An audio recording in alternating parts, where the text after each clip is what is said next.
Hello, everyone. If you would go ahead and take out your reading passage, this is our last week of reading for this month. So if you would go ahead and take out the passage that we have been using. Okay, so we have completed 1, 2, 3, and 4. So we are going to begin with number 5. If you look at number 5, the narrator, so we know the narrator, the speaker in this case, Nadali, the little girl. As a woman, she's looking back on these memories that she's been told. The narrator concludes that Mama didn't go to the office of the City of Boston clerk based on the fact that, so we go back to that section of text where she's beginning to wonder why she still has her name. It says Mama must not have fought long, or who knows, maybe she found out she had to go to the Boston clerk, or whatever she had to do to change the name. If you read this section, it said she must not have fought long on changing the name because I still have my name. She knows that her mother did not do whatever it took to get her name changed because the name her father gave her is the name she still has. So if we look at our answer choices, she didn't go. The narrator knows that Mama did not go to the City of Boston clerk to change her name. A, Baba believed it would be unlucky to change a baby's name at that point. That passage, that section does not tell us that's why Mama did not change the name. Going there would have required taking the baby out in a severe winter storm. We have no details or anything like that in that paragraph to suggest that's why Mama did not change her name. Mama had a tendency to change her mind quickly. We have no details of that either. D, the narrator still has the name Nadali. We know she doesn't know exactly why her name is not changed, but she knows Mama didn't go to the Boston clerk.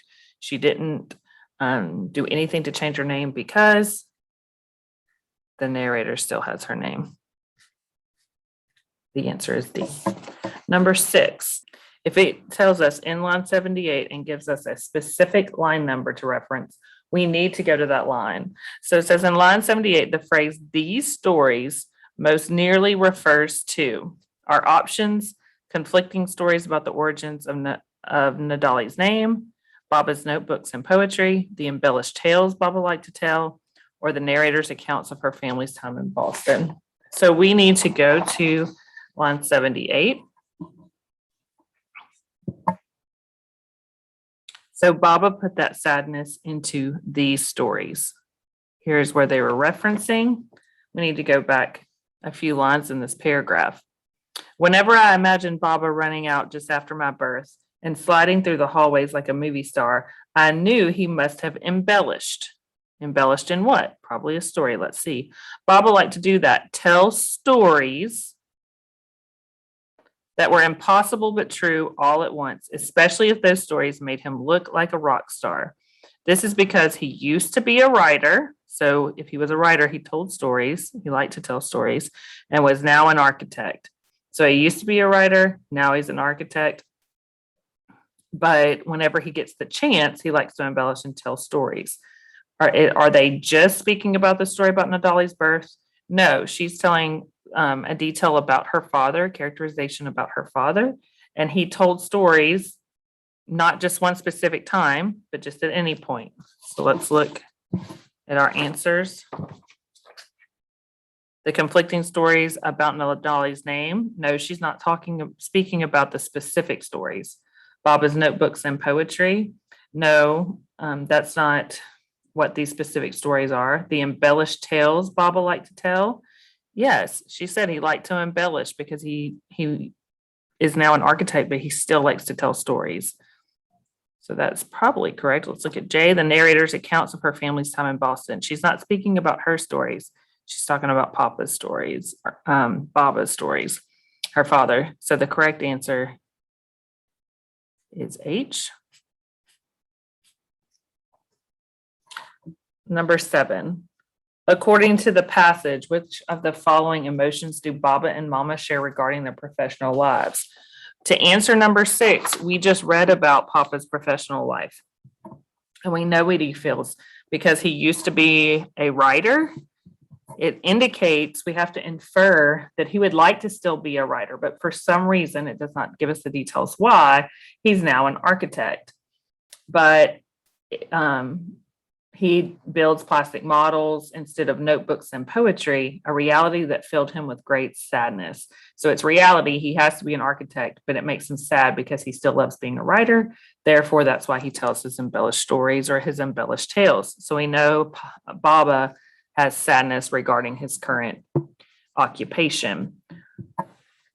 Then if we come down here about Mama, it says, she was the true rock star, a musician who no longer played music. So at one point, she was a musician, but then it tells us that their house is filled with Baba's blueprints and houses and the little girl's schoolwork and toys and dolls instead of a piano. So there's nothing there that is what Mama loved, a reality that filled her with great sadness. So we have sadness with Mama because she's no longer a musician, and sadness with Baba because he is no longer a writer.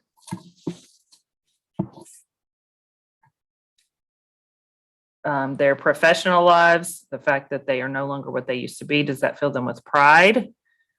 I'm sure there are parts that they are proud of what they are able to provide for their child, but that is not what is relayed to us. It was that they were sad. Anxiety, there's no anxiousness. They've resigned to the fact that that's reality. They are doing what they need to, so they're not anxious.